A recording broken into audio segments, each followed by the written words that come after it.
Hello, YouTubers and NFL fans everywhere. This is Matt, the NFL Fanatic, with my Week 10 2015 NFL predictions.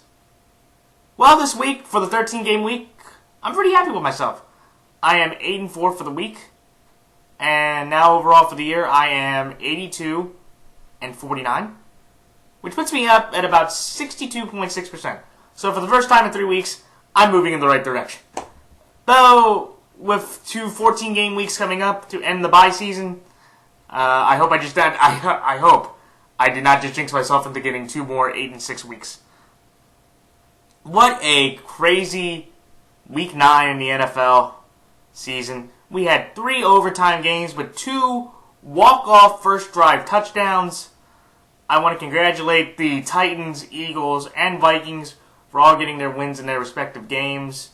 Of course, the Titans had a really tumultuous week. They fired their head coach, Ken Wiseman, who had the second worst record since the 1970 merger at 3-20. Only the first-year Bucks, when they lost 26 straight, had a worse record since then. And I actually had the unfortunate distinction of starting the Saints defense in fantasy because the Cardinals defense was on a bye. And I thought that with Mike Mularkey's first game, with him, even though they got Mariota back, they have to learn a new offensive system that he wants to run. I just thought the Saints defense would do something. Boy, was I wrong. And I want to shout out Bridgewater's finest, and I know I mentioned this to him earlier. He's a fellow NFL YouTube prognosticator. And I said this in a comment to him on the Facebook page, but I will say it again in my video. I was wrong about the Saints. And I overhyped them because their defense is just that bad. But just as a little token, as a little maybe shot back, what I said about Atlanta, I guess they lost to the Niners and Blaine Gabbert. For only the 6th time in his career, Blaine Gabbert beat a team, and it was the Atlanta Falcons who started 5-0. So, Bridgewater, just if you watch this video, and I know you do, just think about that maybe I wasn't so wrong about the Falcons and the Saints. Maybe we were just both wrong about both teams at this point. But congrats for them, and that loss dropped the Saints to 31st overall in points allowed in defense, averaging 29.8 a game. And it's gotten so bad that the New Orleans Saints are actually allowing Sean Payton to get out of his contract if he's interested in other opportunities. So, congratulations to the Titans. A big confidence-building win. And with only being 2 games out of the AFC South, Titan fans, Keith Bailey, you're one of them. Don't feel discouraged just yet. You're still in this division race. Philadelphia and Dallas, what a game that was. It was pretty much a low, scoring offensive snooze fest throughout the first half. But then the second half, it was just offenses blazing. You had DeMarco and Ryan Matthews having both solid games on the ground. Matt Castle threw for 280 yards and 3 touchdowns and an interception, which basically was the difference in the game because the interception went for a pick 6. And as much as I hate doing it, I'm going to give Sam Bradford his credit today. And I'm not going to call him Sam Badford. He does not deserve that today after the performance he had against the Cowboys.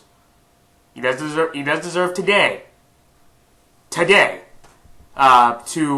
be called Sam Bradford because that was the biggest win of his career and the biggest moment in his career. Because that was his biggest stage as the Eagles needed to get a victory, and his biggest stage that Sam Bradford's been on in his entire NFL career. So, Mr. Bradford, congratulations today. This is your moment in the sun to celebrate, and what a great birthday present that you got by getting your 4th win. And congratulations also, by the way, for staying healthy for the first half of the year. Even though now the Rams do have to give only a 4th-round pick to the Eagles, but I digress. But congrats to the Eagles and the Cowboys. I don't know, especially with the Giants from, remaining schedule. I guess thankfully they're playing New England. So if the Cowboys, I think the Cowboys and the Eagles are going to be, the Cowboys are just too much out of it. I don't think the Giants or the Eagles are going to stumble that much to give the Cowboys any shot. And it's kind of just an unfortunate lost cause.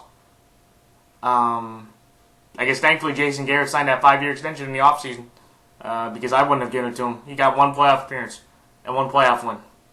He would have gotten another year, but if he didn't do anything, I would have fired him off the spot after that.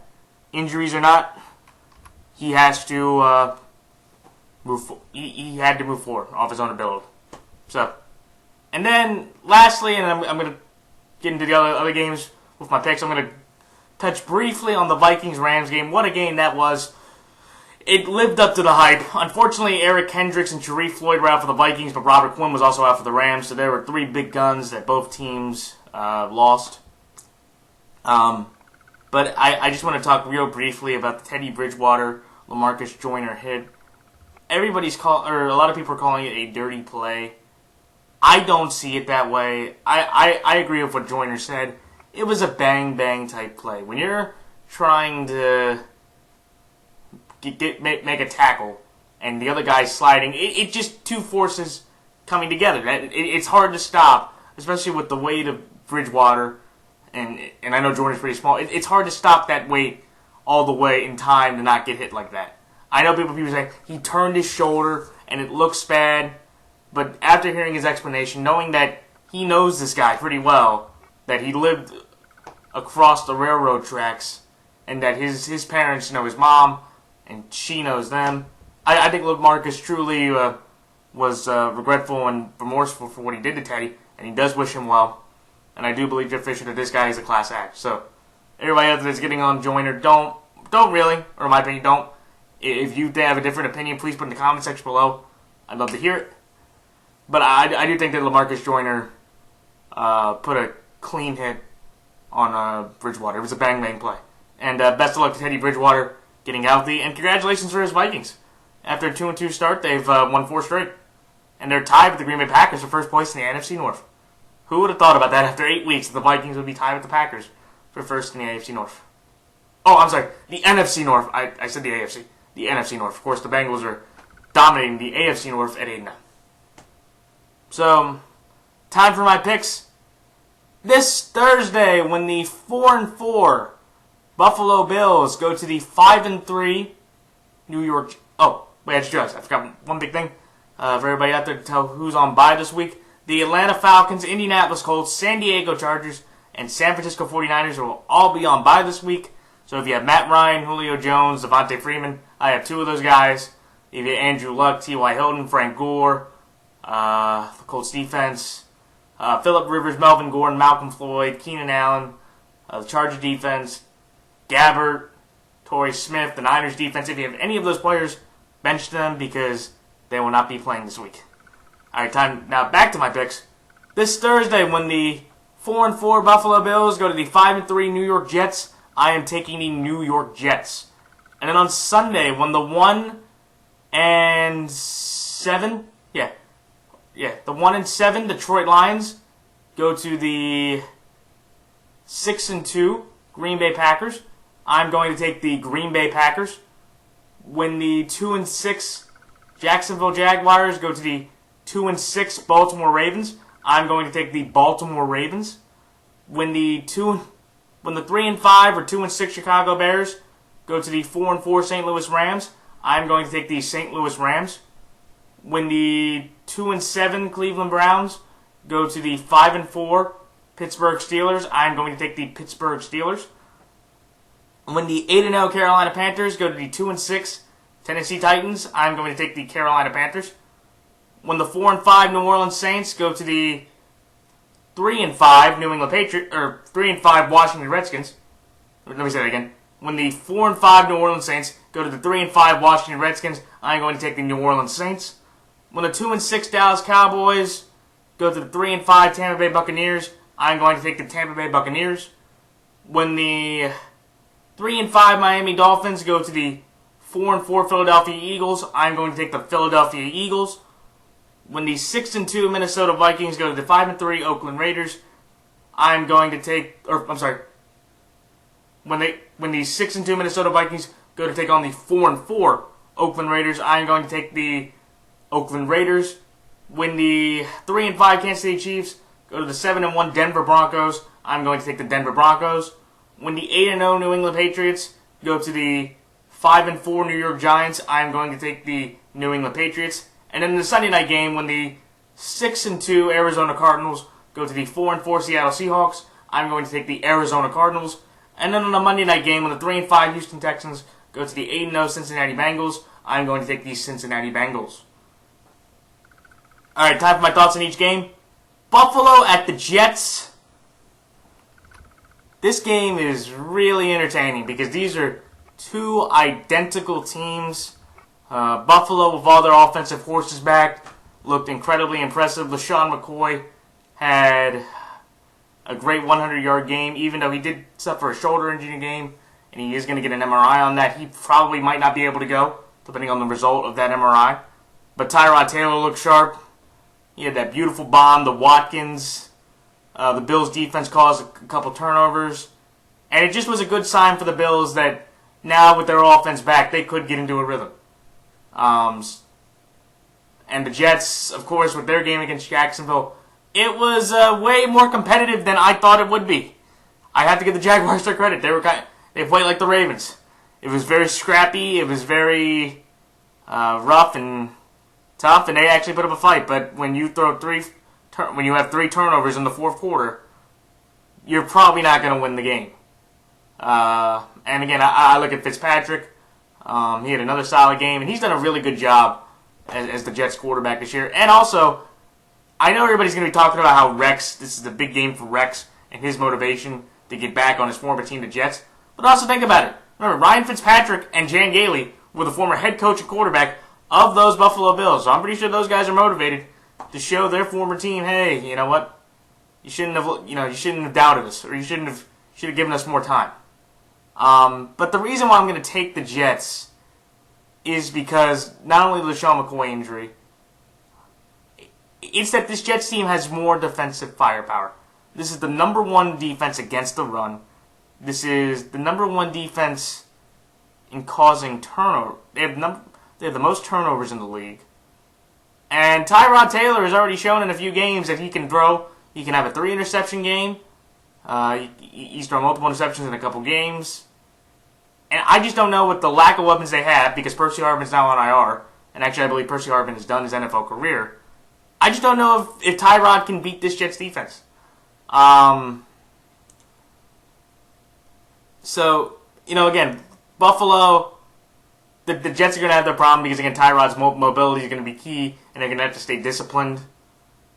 But I look at this game, and it comes down to me that the Bills want to run the ball. They're the number 1 run defense, so that helps that. And I just look at the weapons the Jets have on offense to work with compared to what Tyrod has to work with, and I just have to go with the Jets. Would I be surprised if the Bills win? No, because they have the similar type of defense. You got Gilmore, you got Darby, you got a great pass rush. I think maybe even a better pass rush than what the Jets have. And I think it could be a competitive game, but I think Tyrod's got a tougher secondary to deal with and a lesser amount of talent to work with than what Fitzpatrick does. Should be a great game, but again, I'm taking the Jets because of home field and the matchups on offense and defense just favor the Jets to me. Even though I know the Bills have won 4 of the last 5 meetings, and they swept this Jets team just last year. So, but again, with all that going against me, that's why I'm going to take the Jets. Green Bay over Detroit. Detroit's coming off their bye, and they had a huge wholesale change. They fired their president, Tom Lewan, and they fired their general manager, Martin Mayhew. I think for a lot of Lions fans, it was a long time coming. And again, this is William Ford's widow, Martha. I think it's Martha Ford that's now running the team. And obviously she is incredibly frustrated, just like I would be with this Detroit team, just of how much offense they have and the lack of production they're getting from that, and how bad the defense is. So, yeah, I definitely think that, Detroit, they're going through a wholesale change, and Jim Caldwell probably will be out by the end of the year. He's not right now, but I was surprised by that. I actually feel bad for Jim Caldwell that he's going to have to just go through the rest of this year suffering for losses, and I don't believe Matthew Stafford will be there either. And I think with this game, this is the game the Green Bay Packers need to vent their frustration out on. Because the last 2 weeks against, albeit 2 undefeated teams, they've looked like a shell of themselves in the first 6 weeks. They have been dominated by defense. They've given up 8 sacks. They've given up nearly 500 yards a game to these two offenses. They've gotten outscored, 29-10, 29-37, 66 to 39 the last two games. And I just think this Packer team needs to be motivated and get their stuff together. And also, this is an easy game to me, I think. You have Green Bay, who have won their last 18 games at home. And also, Detroit has not won a game in Lambeau since 1991. So that's 23 straight losses at Lambeau Field. And just with everything going on, I think the Packers are going to feel more relaxed. They're motivated. They want to keep a hold on the NFC North, especially with the Vikings right behind them. I don't see the Lions with all the turnover, with the new offensive coordinator, and just all the animosity. I just don't think that they'll be ready to play this game. I think they'll easily win by about 2 touchdowns, and it won't even be a contest. So, again, that's why I'm going to take the Green Bay Packers to beat the Detroit Lions. The Ravens, the Jaguars and the Ravens. The Jaguars and Ravens, this is about an even matchup to me. Both teams have lost the majority of their games, but both teams have been equally competitive. Bortles has had some big moments with Hearns and Robinson. TJ Yeldon's had a solid year. And I actually think if Bortles didn't throw those, if the Jaguars didn't have those 3 turnovers, they could have pulled off a huge upset and beat the Jets. But I'm going to take the Ravens in this one just because in the last 4 games between these two teams, the home team has won the game. And we beat this team last year, I think, by a score of 18-13. So again, it was competitive even last year with these two teams. But with everything going on, we have some confidence right now because we got a huge win over San Diego that we needed. And with another game against St. Louis coming up next week, I just think we can maybe gain some momentum. I don't think we're going to make the playoffs. But if we can gain some momentum, it's going to just at least give us some confidence and say, hey, we were as good a team as we thought we were back then, but we now are finally just being able to put the pieces together. And that's what it basically is to me, because both these offenses are about the same.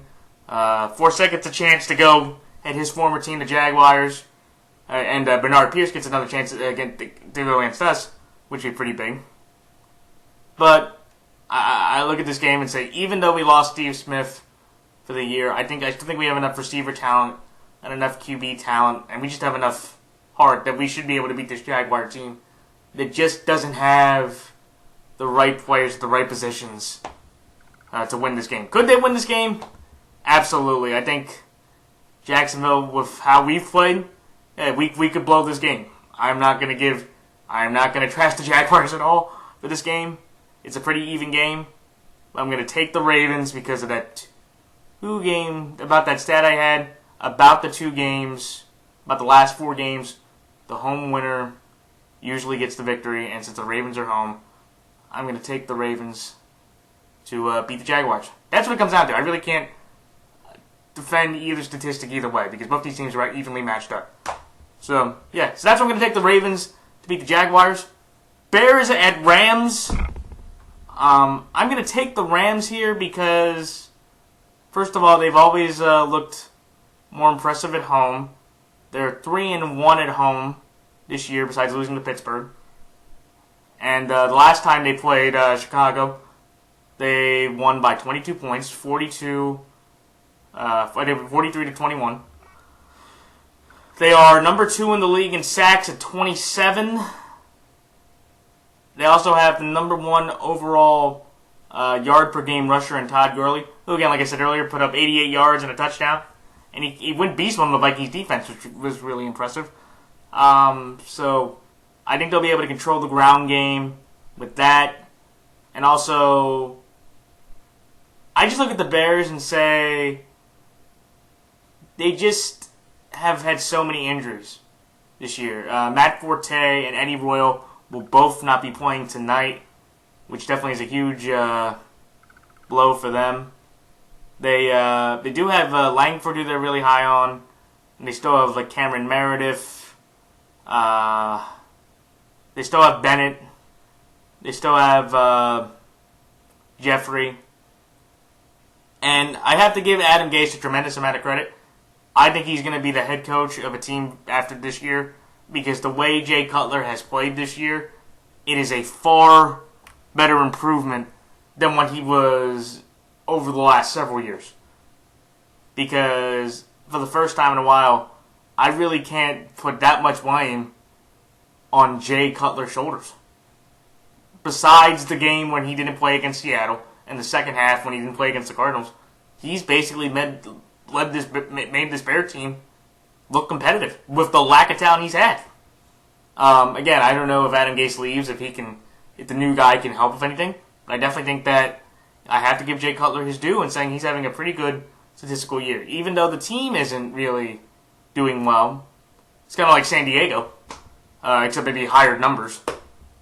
I just think, again, it's kind of like, for a little quick thing, I think this game between the Bears and the Chargers tonight, it's about an even matchup because you have two very bad defenses, and you've had a lot of injuries on the offense, and basically to me, like I said, I'm going to take San Diego tonight just because they're home. So after that little quick thing, to get back on Cutler and the Bears, I just feel that they just haven't been able to close games. And against this Rams defense and against this Rams team that had a very good showing against the Vikings, they went into overtime. I think Nick Foles, with his talent, can outdo Jay Cutler a little bit. And Ty Gurley can control the ground game very well. And I think the Rams just have too much defensive firepower and enough clock management with Gurley that they'll be able to win this game in a tight one. I'll say by 7 points or less, the Rams win this game. So, that's why I'm going to take the St. Louis Rams to beat Chicago Bears. Cleveland at Pittsburgh. This is tough. Big Ben. After going through what Le'Veon Bell went through, the injuries continue to mount up for the Pittsburgh Steelers. They lose Big Ben again, this time to a mid-foot sprain. He's going to be out for the next couple weeks. Thankfully, for Pittsburgh fans, they have their bye at the very end of the year, which is next week, so that's a huge bye to have. And hopefully after 2 weeks of rest, he possibly can go against Seattle because they're going to need him to go against Seattle. But I'm going to take Pittsburgh here in this one because Pittsburgh has dominated Cleveland over the last several years. I think besides one time in 2009 when they won a bizarre home game, I think Pittsburgh's won 5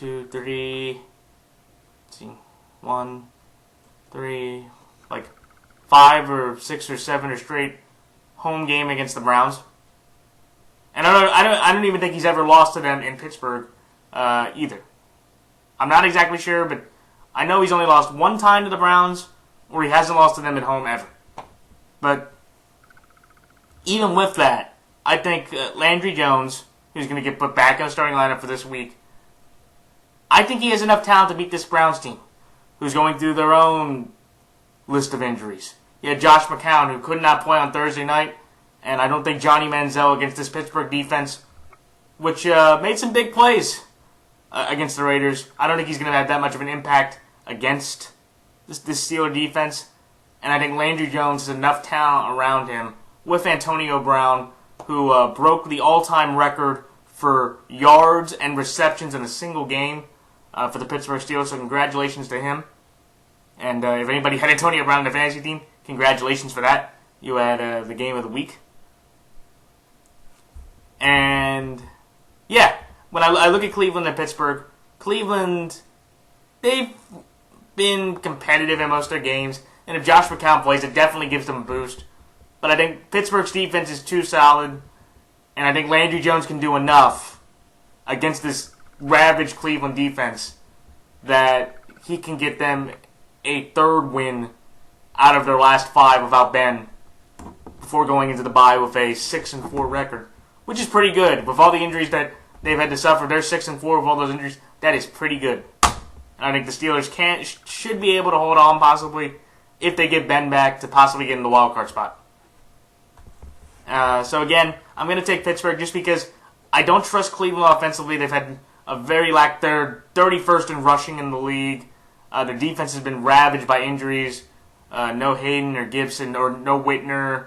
They didn't have Dansby. I don't think either on Thursday. And I just think, again, Landry Jones has enough on offense to work with to beat this Browns team. So that's why I'm going to take the Pittsburgh Steelers to beat the Browns. Carolina over Tennessee. Let me say this right now. Carolina, I hope, after that victory over Green Bay, silenced a lot of doubters. And you'd say, well, you picked the Packers. I did. And I was incredibly shocked. Because up until the fourth quarter, and I think that is a problem, because somebody did mention that the last two fourth quarters, they've given up over 15 points in each fourth quarter. So definitely, if you can have enough, if you can get one or two turnovers in the fourth quarter, this is a team that cannot finish games, or their defense had to bail them out in the end. But beside the point, Carolina is the number one seed in the NFC. They have a huge tiebreaker over the Packers, and they're 2 games better than everybody else in the conference. Their defense got 5 sacks on Rodgers and 2 turnovers, and Cam Newton threw for 280 yards and had 4 touchdowns to an interception.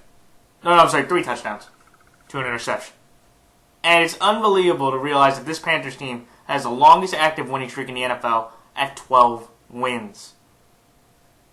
So, I don't know how they keep doing it, but I think that everybody has to realize now this Panthers team is a legitimate threat for the Super Bowl.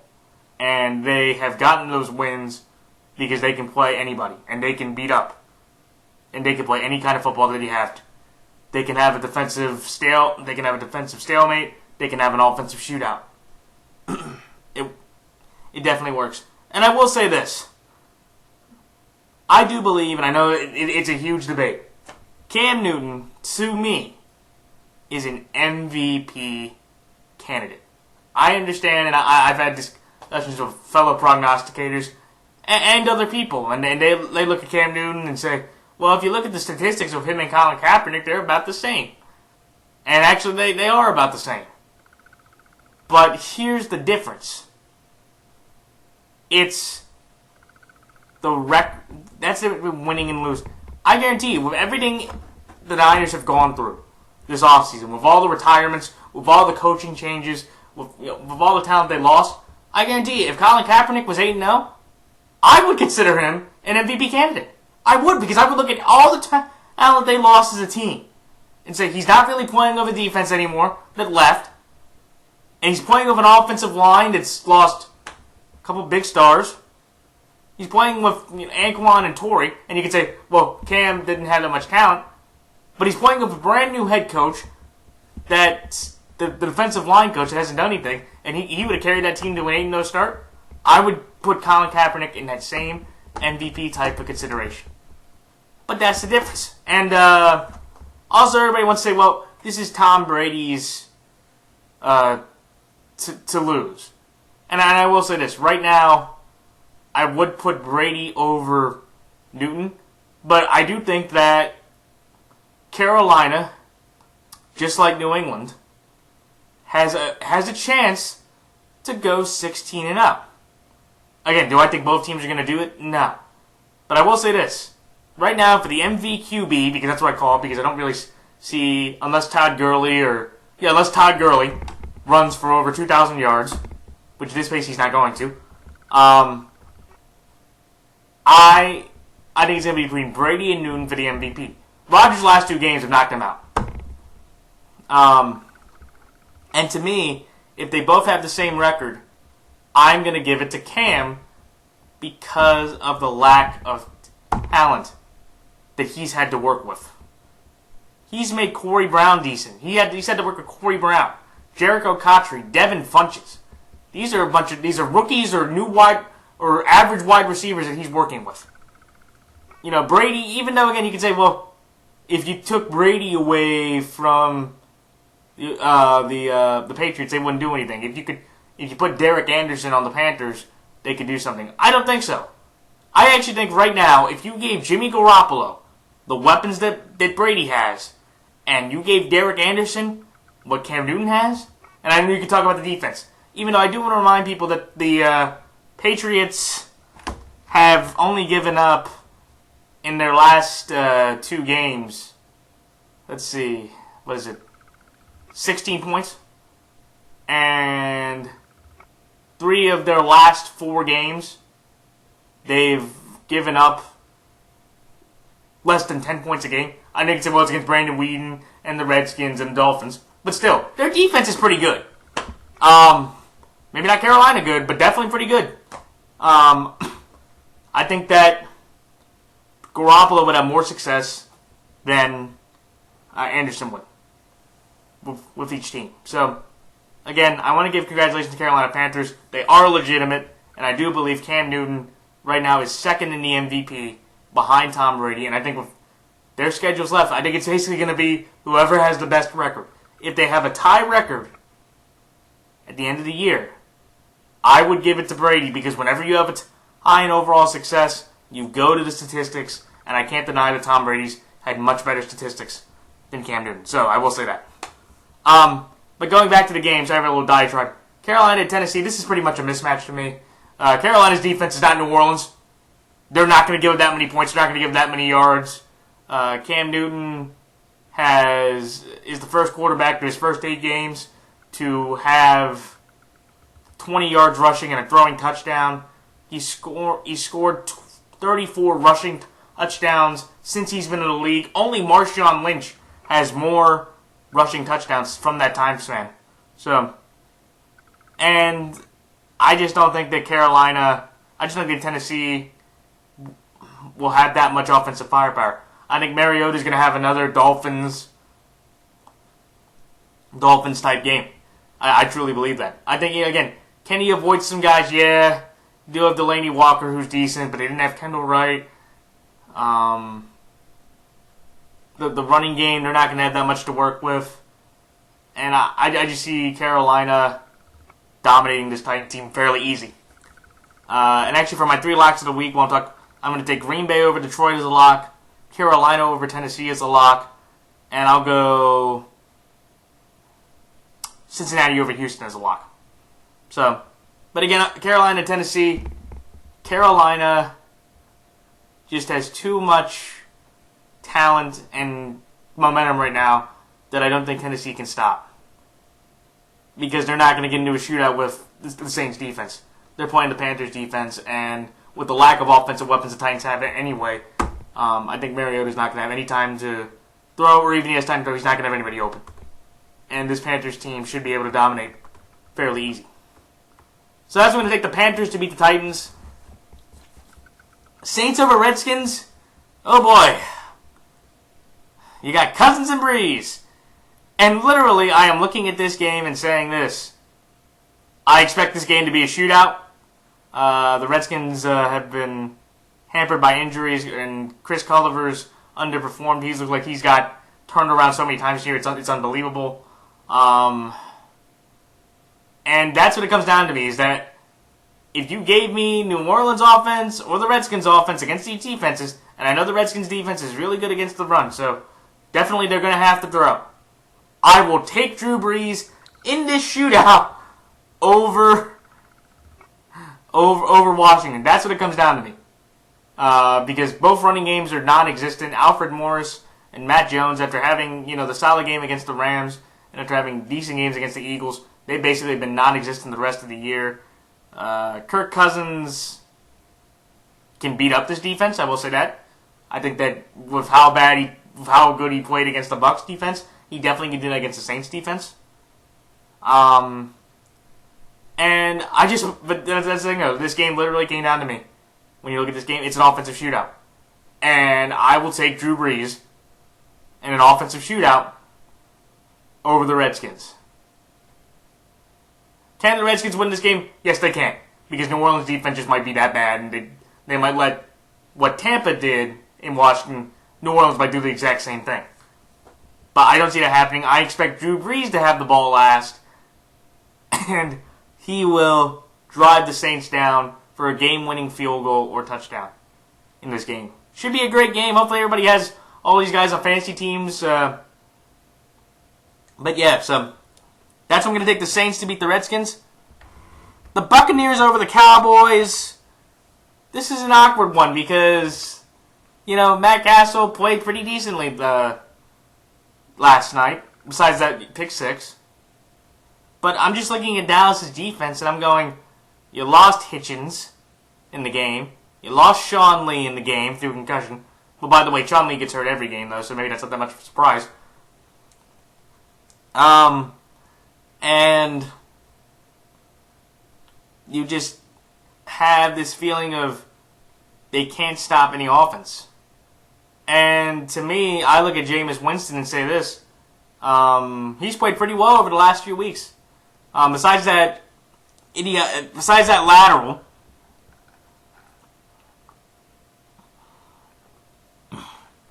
Sorry, guys, I need to drink something real quick. Besides all that, the bunch of laterals that happened on the final play of the game, I believe that the Bucs were competitive, and they did get 2 picks on Eli.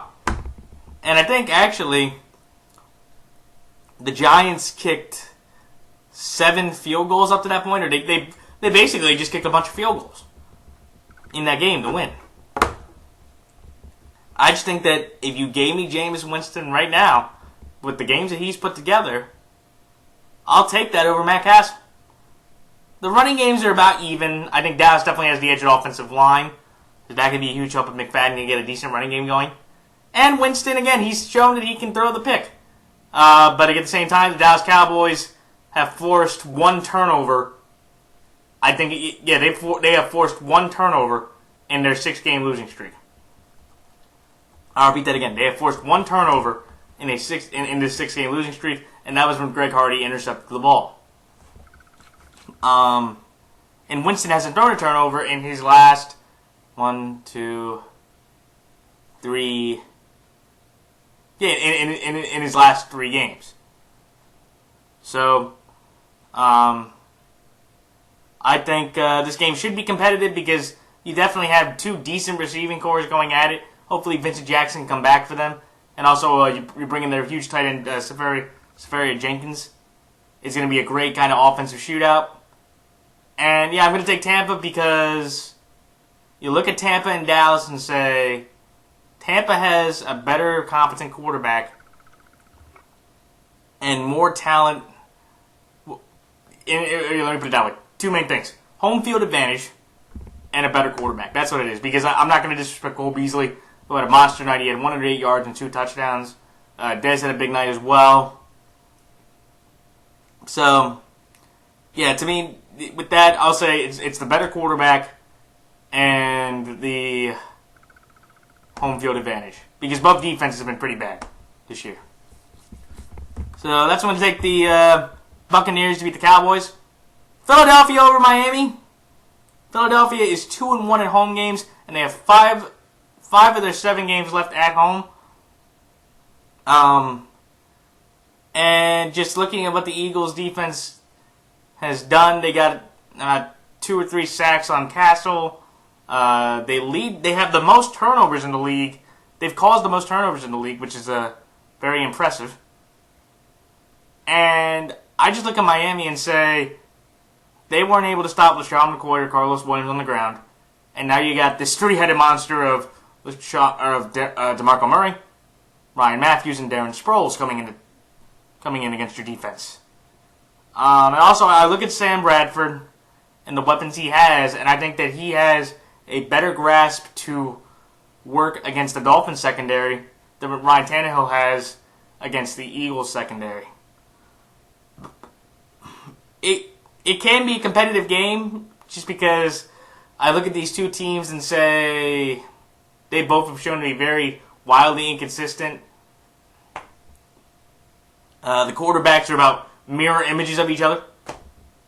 The wide receivers are about even. And again, I think the only advantage is I'm gonna take Philadelphia in this game because I look at the Eagles and say they have a better defense to match up against the Dolphins. And with the Dolphins getting no pass rush, because I think they only sacked Taylor 1 time yesterday. which I expected to happen, by the way, with no Cameron Wake. I just see this Eagle team winning their 4th game out of the last 5, which I have to say is very mind-blowing. I didn't think this whole chip cutting would work out this well this long, but I have to give the Eagles their credit and say that Chip's plan for right now is working out well. And with the games they have 2 more games against the Bucks and Lions coming up. I think they actually could go up to a point where they're 6-4. But at the same time, right after that, they have games at home against Buffalo. They have to go to New England, and then they have Arizona coming to town. So, I think very well the Eagles could go on a losing skid as well, but that's not here or there. That's down the road. But again, I'm going to take Philadelphia. I trust the defense over the Dolphins, and I'll take I'll take the Eagles running game right now, which has been playing very decently over the last several weeks to beat up this Miami defense, and with no Devontae Parker for them and no Jawan James, I think this Eagles defense will have a field day against Ryan Tannehill. So, that's why I'm going to take the Eagles to beat the Dolphins. A big game of the week with huge implications. The Vikings at the Raiders. I'm going to take the Raiders in this one reluctantly because I don't know Teddy Bridgewater's health. If Teddy Bridgewater goes, he won't be 100%. He won't be 100%. He's coming off. He's going into the black hole, and yeah, I just think to me, it's all on Bridgewater. I'm going to take the Raiders because I believe that Hill cannot do enough again. Even though this Oakland Raider pass defense is horrid, they allowed Antonio Brown to break the Steeler record for receptions and yards. They've given up a ridiculous amount of yards and scoring by the air, a ridiculous amount. But that being said, you have an offense that's done a very great job. They put up 35 points against the Steelers. Derek Carr has 19 touchdowns to only 4 interceptions. He's had a phenomenal year. And I just see this Raider team, just with this Viking team, with the weapons they have, I think that this game can get into an offensive shootout. Teddy, in this game, even if Teddy plays, I will say this, I think Teddy, he's had some more bad weeks. If this defense can shut them down enough, and if he does play, it'll make it more competitive. But in the black hole, with such a big moment for the Raiders on the line, I am going to say this, and I feel confident. If they don't have Derek Carr, or if they don't have Teddy Bridgewater, I know the Raiders are going to win, just because I don't trust Sean Hill to put up enough points or to lead them to a victory.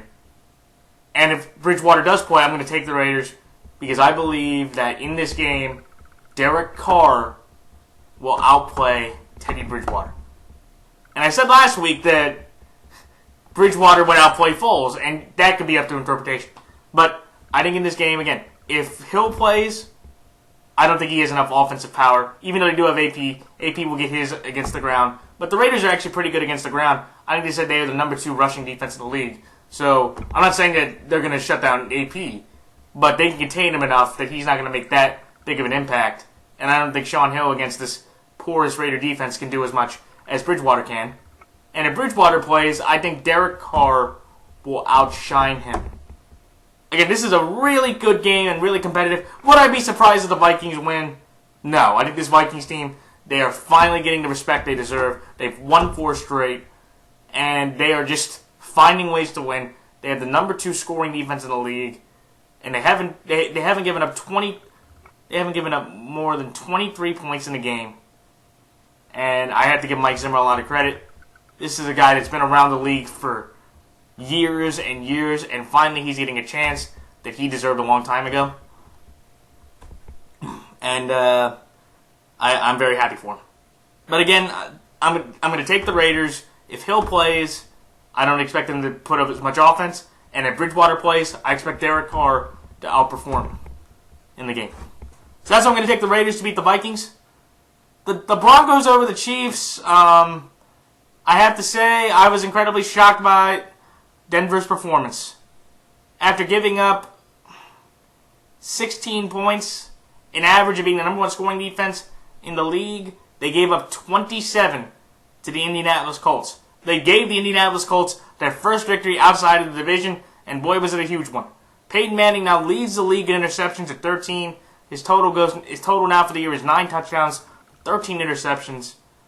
And I definitely think that it was definitely a reality check for the Denver Broncos. That being said, with them being back at home and knowing how big this game is for Peyton Manning, because he is now 1 game away, he could have been last week in front of his home crowd. He is 1 game away and 3 yards away from becoming the all-time leader in wins, or regular season. In regular season wins and yardage.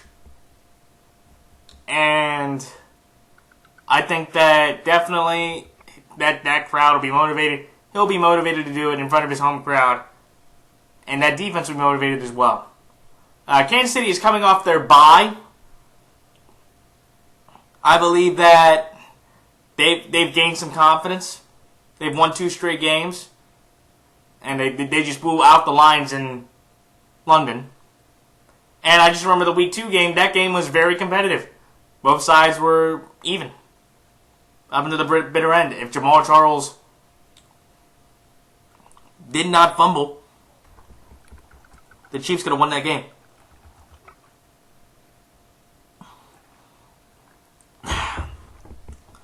But just like what happened the last time, and now with Jamal Charles being out, I think even if Peyton Manning struggles, which I expect him to, he threw 2 interceptions against them, including one to Marcus Peters, who ran it back for a pick 6 in Week 2.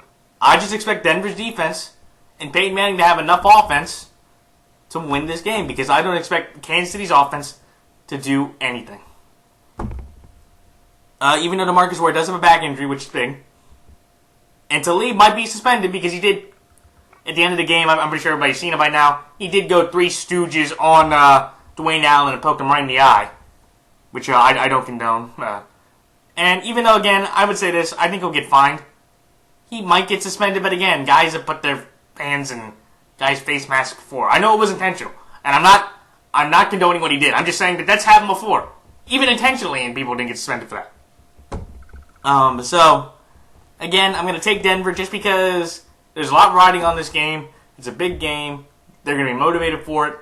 And also, it's just that I just don't trust Casey's offense against this defense.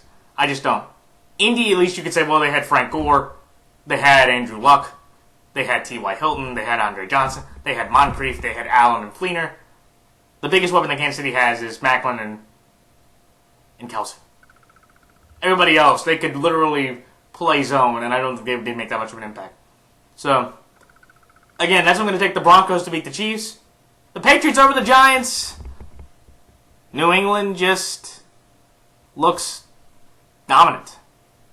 They are now 13. They are now 12-2 over the last few years against the NFC East, and the last team that beat them from the NFC East in the regular season were the Giants back in 2011, Week 8. It was a very Super Bowl-esque type finish, and again, these 2 teams have had their history built off those Super Bowls. But I'm going to take the Patriots just because this is the number one.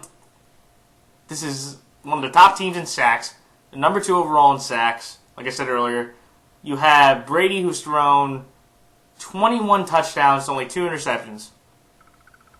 You have a team that is blowing out opponents and playing at a very high level. And just with how the Giants have been playing up and down, the Giants, the way they've beaten the Patriots in those 2 Super Bowls were because of 2 things. They had a pass rush, and they had a secondary that could make some plays. This year, they have neither of those. And even if Manning, can play like he did in New Orleans, which I don't expect to because New England's secondary is not that bad. I just see New England being able to pull this one out. It could be low scoring, it could be high scoring. I just think either the Patriots defense will be able to limit the Patriots offense, or the Giants offense enough, because they won't have Victor Cruz probably again. Ruben Randall was questionable, but he's hobbling on one foot. They put John Beeson on IR. They could have a Mukamura back, but that might not happen. And they have so many injuries that I just can't see how good this Patriot team's been playing. They are the best team in football. That they don't beat these Giants. Again, it could be competitive because it's Patriots-Giants. The Giants always seem like they can play well against the Patriots. But again, too much firepower on offense, a good enough defense, and no secondary from the Giants are going to be the reasons why I'm going to take the Patriots to beat the Giants. Arizona over Seattle. This might be a bit of a bold upset. Just because, again, this is the Seattle home field advantage. And Seattle has 3 straight home games at this point. But I'm going to take Arizona just because I believe that the Seattle Seahawks have lost 3 games. They are 26-3 in their last 29 home games. And one of those 3 teams that they have lost to over the last 3 years since Russell Wilson has been in the NFL were these Arizona Cardinals. And I remember that game. And Palmer threw 4 interceptions. 4. And they still were able to win the game. So that's why I'm confident this Cardinal team can win this game. I think they have they have enough offensive firepower that they can, mess with the Legion of Boom. Especially Kerry Williams. Michael Floyd should have a field day against them. And I just don't see Seattle's offense being able to do enough against this Cardinals defense. Last year they had Stanton going into this game. And I think at that point it was kind of a turning point for their season. Again, I know Seattle's going to be extremely motivated. Because if they don't win this game, they pretty much have knocked their NFC West chances out of the door. And I think Arizona will get that division. But if Seattle does win this, they are right back in the division race because they have one more game to go against the Cardinals, which they could win and have the tiebreaker and have a tie record, and they could win the NFC West. Again, it should be a really good, competitive game. I'm excited to watch this, but I'm going to take Arizona just because Palmer's in this game, and like I said, I saw him in 2013. He can have mistakes. I think this Cardinals defense will limit the Seattle offense, which, by the way, has scored, I think 2 offensive touchdowns. Yeah, 2. No, 3. They've scored 3 offensive touchdowns in the last 2 games. Their offense is not really clicking as it used to be. And also Russell Wilson's getting sacked in a ridiculous amount. I think he's been sacked the most in the NFL. And with this Cardinals defense, with Campbell and those guys, I think that they can definitely do that against his offensive line. And yeah, I just think that when you look at this game, I'll say this one more time, Palmer's in this game, and that's going to be a huge boost. And I think he has too much talent offensively around him, along with the Seattle's offense struggling behind that offensive line. This Cardinal team should win this game. It's going to be a great game. This is my game of the week. I'm excited to watch this. It's NFC West football. It's Seattle, up against the ropes. What are they going to do? So that's why I'm going to take the Arizona Cardinals to beat the Seattle Seahawks. And finally, Cincinnati over Houston. Easy. Cincinnati. Cincinnati is 8-0 for the first time in franchise history. Tyler Eifert is leading the league with touchdowns at 9. Gronk had And the Gronk, I think, has 7. This Bengals defense has played extremely well. They held the Browns to about, I think, a little under 200 yards of total offense. This is a team that's 19-2-1 in their last 18-2-1 in their last 21 home games. This is a Houston team that's coming off a bye, and even though they are coming off a win against Tennessee, that was Tennessee. Last year, after the Texans have won the last 3 games against the Cincinnati Bengals, the Bengals won last year, 2014, which was Andy Dalton's first win against the Texans. I think with how these teams are shaped now, I think Cincinnati gets, another win, and Dalton gets another win against these Texans, and it's pretty much a wipeout, just because Cincinnati is just too talented everywhere on the board that they shouldn't be able to win this game. So those are my thoughts for this week. Like, comment, rate, subscribe. Please put any comments if you have any questions on any of the games, and please check out the NFL YouTube Prognosticators Facebook page. Shout outs to guys such as Gio Knows, Billy B, Bridgewater's Finest, who I mentioned earlier, and you're welcome for the crow eating on New Orleans, King Poetic, Half Moon's Picks, Master Chief L at JustMyPicks.com, the football guru John Glover, who must be incredibly frustrated with his Raiders, how they performed on defense at the end of that game. John Glover, Mason Cole, Edwin Lerner, Andrew Warren. Trying to think here, who am I forgetting here? Orange Greensburg, please check him out. Logan Brett, he's a great prognosticator, and he definitely, with all the talks he's definitely been one of the anti-Cam Newton MVP people, so I'm pretty sure if you watch this video, he's going to enjoy what I said there. And check out all the other great NFL YouTube prognosticators on the page. We're all, it's a great bunch of guys and gals that love talking about picking games each week against the spread or straight up and over-unders. So please check that out, and that's it. So good luck to all teams, players, coaches, fantasy players, and fellow prognosticators. And until next week, this is Matt, the NFL Fanatic, signing off. Until next time, so long.